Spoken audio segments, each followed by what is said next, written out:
Assalamualaikum warahmatullahi wabarakatuh. Perbedaan warasatul anbiya dengan waliyam mursida.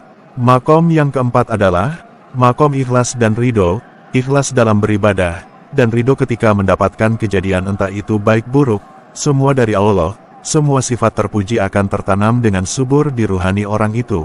Ketika dia mengalami kejadian yang pahit dan kekurangan maka dia akan bertawakal. Ketika mengalami ujian yang berantai-rantai, maka akan sabar dan ridho bahagia menerima. Ketika mendapatkan rizki sedikit dan banyak akan qanaah, ketika ada atau tidak ada akan selalu sedekah, seumpama panah lepas dari busurnya, akan tawaduk hatinya, tidak akan mencari kemuliaan dari manusia siapa saja, karena sudah tahu betul keadaannya dan apa tugasnya. Ketika di makom ini, maka orang ini mendapatkan warisan kenabian, walau dia bukan nabi, yaitu berbagai ilmu dari para nabi, untuk membentuk pribadi diri sendiri dan untuk diri sendiri, makanya dinamakan warasatul anbiya. Al-ulama warasatul anbiya, mendapatkan warisan berbagai ilmu dari para nabi, sedang kedudukan orang-orang itu berbeda. Maksud mendapatkan warisan dari para nabi, bukan berarti maksudnya bertemu para nabi. Jadi maksudnya ilmu itu dari nabi-nabi terdahulu, diwariskan kepada orang setelahnya, dan diberikan kepada para wali, dan diberikan kepada orang yang berhak mendapatkan, karena sampai kepada derajat makom setelah arif billah.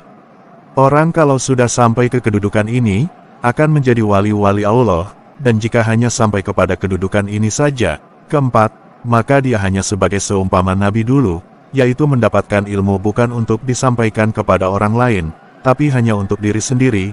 Orang-orang ini akan menjadi paku bumi, yang keberadaannya tersembunyi dan menyembunyikan diri.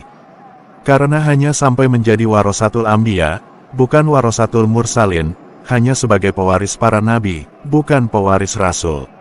Kalau orang itu menjadi pewaris rasul, atau warasatul mursalin, maka orang itu akan menjadi waliyam mursida, seorang yang mendapatkan ilmu untuk disampaikan kepada orang lain, sebagaimana rasul-rasul menyampaikan kepada para kaumnya. Kalau sudah menjadi wali mursyid, maka orang itu menempati kedudukan makom kelima, yaitu mursyid. Yang hidupnya keseluruhan dipakai untuk kepentingan semua orang, bukan kepentingan diri sendiri. Semua waktunya dipakai untuk berjuang fisabilillah, apa juga untuk di jalan Allah. Orang yang mengajak kepada jalan Allah, dengan melewati tahapan-tahapan itu, tentu beda dengan yang orang mengajak sekedar mengajak saja, efek yang ditimbulkan berbeda. Seperti orang yang berpidato keras, di lapangan dengan massa jutaan, tapi masa itu setelah dipidatoi mereka sama sekali tak merubah apa-apa, tidak menjadikan mereka hasrat sekecil atom pun mendekatkan diri pada Allah. Karena apa? Karena orang yang mengajak itu bukan waliyam mursida. Orang-orang yang diangkat oleh Allah, untuk memberikan hidayah petunjuk kepada orang banyak ke jalan Allah. Tapi kalau orang itu adalah orang yang memang ditetapkan Allah lewat perjalanan ruhani menempuh jalan thoriq ilallah, maka sekalipun sesuatu yang sederhana, akan menjadikan orang yang diajak bumregah, bangkit hima kemauan kuatnya untuk memperbaiki diri, mendekatkan diri pada Allah.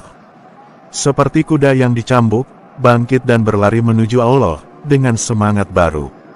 Dan efek itu, menunjukkan derajat orang itu di sisi Allah, dan itu dengan sendirinya akan berefek, dan menimbulkan akibat kepada orang lain, sebagaimana colokan yang tak ada setrumnya, disetrumkan ke orang seharian juga. Orang yang dicolok tak merasa apa-apa, tapi kalau ada setrumnya, sekali dicolok langsung terjadi efek setruman.